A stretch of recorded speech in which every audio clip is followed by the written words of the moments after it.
देखिए क्वेश्चन कह रहा है कि ताजे फलों में 80% पानी है जबकि सूखे फलों में 20% पानी है। यदि 60 केजी ताजे फलों को सुखाया जाए तो उससे कितने केजी सूखे फल प्राप्त होंगे।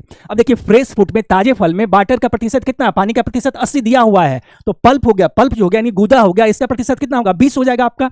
और ड्राई फ्रूट में कह रहा है वाटर का जो प्रतिशत है वो आपका 20% है, तो जो पल्प हो जाएगा, जो गूदा होगा, कितना होगा, 80% हो जाएगा। अब हम ये जानते हैं कि अगर दो वेरिएबल का प्रोडक्ट कांस्टेंट है तो दोनों का रेशियो रेसिप्रोकल हो जाएगा। अब इस पार्टिकुलर क्वेश्चन में हम जानते हैं कि ताजे फल को सुखाने पे सिर्फ पानी वेपोराइज होता है, मतलब पानी सूखता है, पल्प नहीं सूखता, पल्प कांस्टेंट होता है, चाहे वो ताजा फल हो या सूखा फल हो, पल्प की मात्रा कांस्टेंट होगी।